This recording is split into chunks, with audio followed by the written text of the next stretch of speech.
ng gabi, kapatid, baka lang yakap ng mundo. Hindi ka away ang kaharap, kundi ka palarang biglang bumaliktad sa'yo. Walang putok ng baril, walang sigaw ng sulong, tanging tunog ng kandado at pangalang unti-unting binubura sa loob. Kami galing sa hanay ng mga tumatayo kahit pagod, mga sundalong sanay mauna kahit delikado.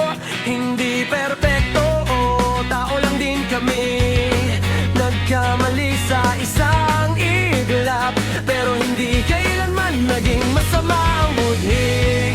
Sa loob ng selda, doon namin narinig ang katahimikan, yung katahimikang mas malakas pa sa putukan.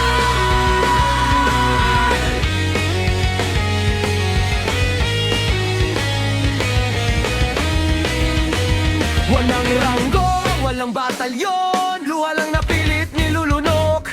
Habang iniisip ang uniformeng iniwan, mas masakit pa sa kulungan ang isang papel, isang pirma na nagsabing tapos ka na, sundalo. Hindi dahil duwag, hindi dahil tumalikod sa laban, kundi dahil sa prosesong minadali, sa hustisyang hindi tumingin sa buong kwento.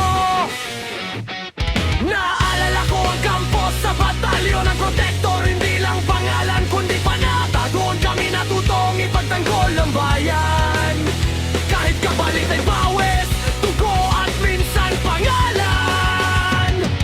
Protector kami sa labas ng bayan, pero sino ang nagprotekta sa amin nang kami madapa?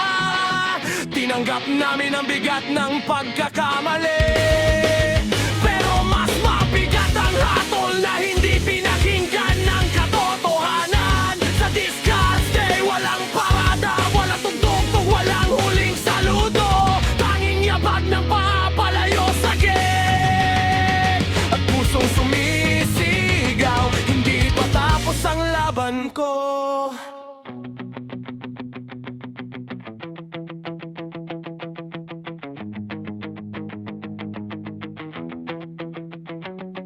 Kung ikaw na nakikinig ay sundalo pa ngayon, yakapin mo